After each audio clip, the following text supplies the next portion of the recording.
I really appreciate how you handled the League of Whiners that you have to deal with here.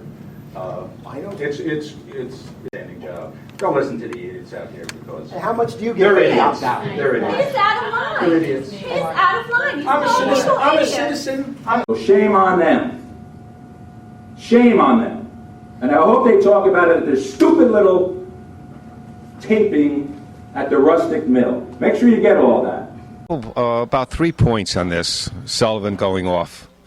And he was stewing. Actually, he came in around 8 o'clock because Jonathan Williams came in around 8 o'clock because the deal was there was an executive session and they were going to discuss the sale, the lease, the closure, whatever they're going to do to Runnels. So he was there with probably the single most, well, whatever you want to call it, the guy, Dakotas gets, and I just did the spreadsheet today, $1 million a year, just doing things that Sullivan should actually be doing. And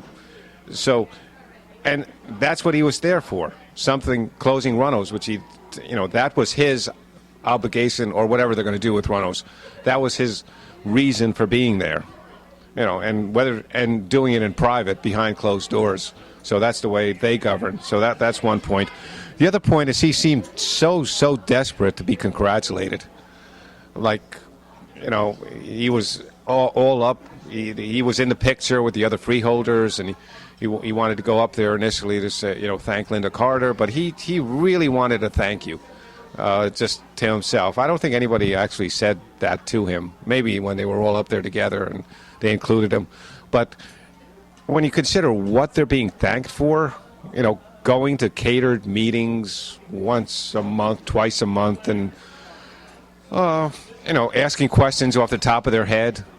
And if they actually did the job, if they read all the audits, if they actually got a piece of paper from the golf division and researched it and thought about it rather than accepting it blindly, like they're up there thinking, hey, we made $400,000 from golf this year, or we made $1 million, or whatever that piece of paper says, without thinking what's excluded. So if they did their job, it'd be worth it, and they'd be worth congratulating.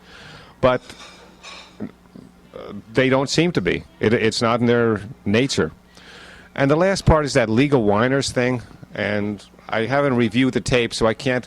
But that was kind of the general public. I don't think he was specifying. Well, he might have been, but that was a knock on everybody who's not inside, and that was an insult to anybody who has a question, who has an issue, or who even thinks that they're paying too much in taxes for Union County. I mean, you're whiners, according to Freeholder Sullivan. The League of Whiners that you have to deal with here.